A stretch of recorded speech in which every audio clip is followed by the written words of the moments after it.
Now this is a situation where I knew it'd be challenging to get signals, but I can't get but one channel out here. I'm out here in the southern Oregon, and you can see we're surrounded by mountains. So unfortunately, there are going to be places that no matter how good your antenna is, you're not going to be able to get the signals you want. But one of the fringe benefits I had of coming out here is I met this gentleman, Roger, who's a car restorer, connoisseur, I guess you call it. And these are some of his cars here. And just admiring the work he's done on these. He likes to restore them. And how long have you been doing this sort of thing, Roger? About 50 years. 50 years? Well, I can tell by your collection you've been at it for a long time here. And Roger just gave me a little tour. We're going through, looking at some of these old cars here. I figured I had to make a quick video about this. This is just amazing. He was telling me that this is a roadster here that would do about 100 miles an hour, right? It's a race car of the day. This was a race car of the day, and amazing. Barney Oldfield might have been kind of thing, and he might have driven. Now there's an ignition coil right there. And boy, look at this car here. What year is this one? This is a 14. 1914. Just beautiful.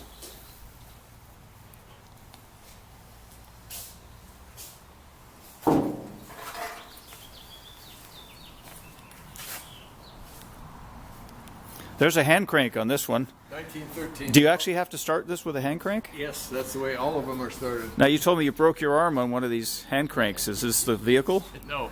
Oh. Now also he was telling me that a lot of these headlights run on acetylene. So These all run on acetylene. they didn't have light bulbs back then? No, they didn't have anything that was, they didn't have any way to power it. So in 1915, they ran headlights off the magneto. But the problem with it is if you're going slow, there's not enough electricity and there's not very much light coming out of the thing. So you rev the engine up, and then if you rev it up too high, you're going to explode the bulbs because this thing will generate up to 21 volts. So 21 volts. There's another hand crank. Here's the, look at this ignition coil here. He was telling me this 1912. What is this car again? So Ford Roadster. This is the ignition coil here. Believe it or not, back then they had one ignition coil for each cylinder, and I suppose this would make a nice spark gap transmitter as well. So look at these.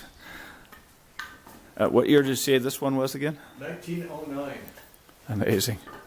Or 09 as they say. Acetylene headlamps as well? All of them have acetylene headlamps. Except that one.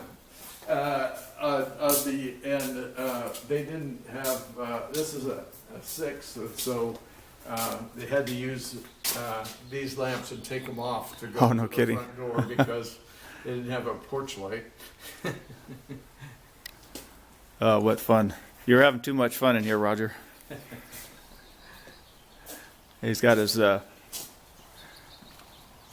the front of his garage fixed up like an old gas station. This was a real gas pump here, wasn't it? Yes. Contains lead. Standard Oil, before Standard Oil became Standard Oil. Oh, very cool.